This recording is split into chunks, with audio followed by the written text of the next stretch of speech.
ಇಂದು ಅಹಮದಾಬಾದ್ನಲ್ಲಿ ಆರ್ಸಿಬಿ ಮತ್ತು ಗುಜರಾತ್ ಟೈಟನ್ಸ್ ತಂಡಗಳ ನಡುವೆ ಐಪಿಎಲ್ ಸೀಸನ್ 19ರ ಫೈನಲ್ ಪಂದ್ಯ ನಡೆಯಲಿದೆ. ಇನ್ನು ಇಂದು ಗುಜರಾತ್ ಟೈಟನ್ಸ್ ಎದುರು ನಡೆದಿರುವ ಐಪಿಎಲ್ ಸೀಸನ್ 19ರ ಫೈನಲ್ ಪಂದ್ಯದಲ್ಲಿ ಆರ್ಸಿಬಿ ಪ್ಲೇಯಿಂಗ್ ಎಲೆವೆನ್ನಲ್ಲಿ ಆಗಲಿರುವ ಎರಡು ಬದಲಾವಣೆ ಏನೇ ಎಂಬುದರ ಕಂಪ್ಲೀಟ್ ಡೀಟೇಲ್ಸ್ ಅನ್ನ ಈ ವಿಡಿಯೋದಲ್ಲಿ ನಾವು ನಿಮ್ಮ ಜೊತೆ ಶೇರ್ ಮಾಡಲಿದ್ದೇವೆ. ಈ ಸುದ್ದಿಯ ಡೀಟೇಲ್ಸ್ ಅನ್ನ ಕೊಡುವುದಕ್ಕಿಂತ ಮುಂಚೆ ನೀವು ಆರ್ಸಿಬಿ ತಂಡದ ಅಭಿಮಾನಿಗಳಾಗಿದ್ದಲ್ಲಿ ಈ ವಿಡಿಯೋಕ್ಕೊಂದು ಲೈಕ್ ಮಾಡಿ. ಹಾಗೆಯೇ ಆರ್ಸಿಬಿ ಸೀಸನ್ 19ರಲ್ಲೂ ಕೂಡ ಚಾಂಪಿಯನ್ ಆಗಿ ಹೊರಹೊಮ್ಮುತ್ತದೆ ಅಂತ ನಿಮಗೆ ಅನಿಸುತ್ತದೆಯೋ ಅಥವಾ ಇಲ್ಲವೇ ಎಂಬ ನಿಮ್ಮ ಅನಿಸಿಕೆಯನ್ನ ತಪ್ಪದೇ ಕಮೆಂಟ್ ಬಾಕ್ಸ್ ಅಲ್ಲಿ ತಿಳಿಸಿ ಕೂಡ. ಇಂದು ಅಹಮದಾಬಾದ್ನಲ್ಲಿ ಆರ್ಸಿಬಿ ಮತ್ತು ಗುಜರಾತ್ ಟೈಟನ್ಸ್ ತಂಡಗಳ ನಡುವೆ ಐಪಿಎಲ್ ಸೀಸನ್ 19ರ ಫೈನಲ್ ಪಂದ್ಯ ನಡೆಯಲಿದೆ. ಸತತ ಎರಡನೇ ಬಾರಿಗೆ ಆರ್ಸಿಬಿ ಐಪಿಎಲ್ ಟ್ರೋಫಿಯನ್ನು ಎತ್ತಿ ಹಿಡಿಯುವ ತವಕದಲ್ಲಿದೆ.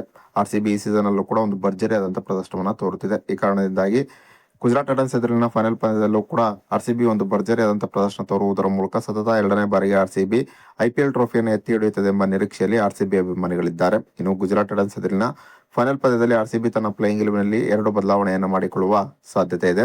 ಫೈನಲ್ ಪಂದ್ಯಕ್ಕೆ ಆರ್ಸಿಬಿ ತಂಡದ ಸ್ಟಾರ್ ಬ್ಯಾಟ್ಸ್ಮನ್ ಆಗಿರುವಂತಹ ಫಿಲ್ ಸಾಲ್ಟ್ ಆರ್ಸಿಬಿ ತಂಡಕ್ಕೆ ವಾಪಸ್ ಬರುವ ಎಲ್ಲ ಸಾಧ್ಯತೆ ಇದೆ. ಇಂಜುರಿಯ ಕಾರಣದಿಂದಾಗಿ ಫಿಲ್ ಸಾಲ್ಟ್ ಕೆಲವು ಪಂದ್ಯಗಳಿಂದ ಹೊರಗಿದ್ದರು. ಆದರೆ ಪ್ರಮುಖವಾಗಿರುವಂತಹ ಫೈನಲ್ ಅಲ್ಲಿ ಫಿಲ್ ಸಾಲ್ಟ್ ಆರ್ಸಿಬಿ ತಂಡಕ್ಕೆ ವಾಪಸ್ ಬರುವ ನಿರೀಕ್ಷೆ ಇದೆ. ಫಿಲ್ ಸಾಲ್ಟ್ ಆರ್ಸಿಬಿಯ ಪ್ಲೇಯಿಂಗ್ ಎಲೆವೆನ್ಗೆ ವಾಪಸ್ ಬಂದರೆ ಆಗ ವಿರಾಟ್ ಕೊಹ್ಲಿ ಜೊತೆ ಫಿಲ್ ಸಾಲ್ಟ್ ಆರ್ಸಿಬಿಯ ಓಪನಿಂಗ್ ಬ್ಯಾಟ್ಸ್ಮನ್ ಆಗಿ ಕಣಕ್ಕಿಳಿಯಲಿದ್ದಾರೆ. ಫಿಲ್ ಸಾಲ್ಟ್ ಒಬ್ಬ ಸ್ಫೋಟಕ ಬ್ಯಾಟ್ಸ್ಮನ್ ಜೊತೆಗೆ ಅದ್ಭುತ ಫೀಲ್ಡರ್ ಕೂಡ ಹೌದು. ಹೀಗಾಗಿ ಫಿಲ್ ಸಾಲ್ಟ್ ಅವರ ಆಗಮನದಿಂದಾಗಿ ಫೈನಲ್ ಅಲ್ಲಿ ಆರ್ಸಿಬಿ ತಂಡ ಇನ್ನಷ್ಟು ಬಲಗೊಂಡಿದೆ ಅಂತಾನೆ ಹೇಳಬಹುದಾಗಿದೆ. ಇನ್ನು ಫಿಲ್ ಸಾಲ್ಟ್ ಫೈನಲ್ಗೆ ಆರ್ಸಿಬಿಯ ಪ್ಲೇಯಿಂಗ್ ಎಲೆವೆನ್ಗೆ ಬಂದರೆ ಆಗ ಜಾಕಬ್ ಡಫಿ ಆರ್ಸಿಬಿಯ ಪ್ಲೇಯಿಂಗ್ ಎಲೆವೆನ್ ಹೊರ ಹೋಗುವ ಸಾಧ್ಯತೆ ಇದೆ. ಇನ್ನು ಜಾಕಬ್ ಡಫಿ ಬದಲಾಗಿ ಸುರೇಶ್ ಶರ್ಮಾ ಆರ್ಸಿಬಿಯ ಪ್ಲೇಯಿಂಗ್ ಎಲೆವೆನ್ ಒಳಗೆ ಬರುವ ಸಾಧ್ಯತೆ ಇದೆ. ಹೀಗೆ ಗುಜರಾತ್ ಟೈಟನ್ಸ್ ಎದುರಿನ ಫೈನಲ್ ಪಂದ್ಯದಲ್ಲಿ ಆರ್ಸಿಬಿ ತನ್ನ ಪ್ಲೇಯಿಂಗ್ ಎಲೆವೆನ್ ಎರಡು ಬದಲಾವಣೆಯನ್ನು ಮಾಡಿಕೊಂಡು ಕಣಕ್ಕಿಳಿಯುವ ಎಲ್ಲಾ ಸಾಧ್ಯತೆ ಇದೆ. ಕ್ವಾಲಿಫೈಯರ್ 1 ಪಂದ್ಯದಲ್ಲಿ ಗುಜರಾತ್ ಟೈಟನ್ಸ್ ಎದುರು ಆರ್ಸಿಬಿ ಒಂದು ಭರ್ಜರಿಯಾದಂತಹ ಗೆಲುವನ್ನು ಕಾಣುವುದರ ಮೂಲಕ ಆರ್ಸಿಬಿ ಐಪಿಎಲ್ ಸೀಸನ್ 19ರ ಫೈನಲ್ಗೆ ಎಂಟ್ರಿ ಕೊಟ್ಟಿತ್ತು. ಹೇಗೆ ಕ್ವಾಲಿಫೈಯರ್ 1 ಪಂದ್ಯದಲ್ಲಿ ಆರ್ಸಿಬಿ ಒಂದು ಭರ್ಜರಿಯಾದಂತಹ ಪ್ರದರ್ಶನವನ್ನು ತೋರಿತು, ಅದೇ ರೀತಿಯಾದಂತಹ ಒಂದು ಭರ್ಜರಿಯಾದಂತಹ ಪ್ರದರ್ಶನವನ್ನ ಫೈನಲ್ ಕೂಡ ಆರ್ಸಿಬಿ ತೋರುತ್ತದೆ ಎಂಬ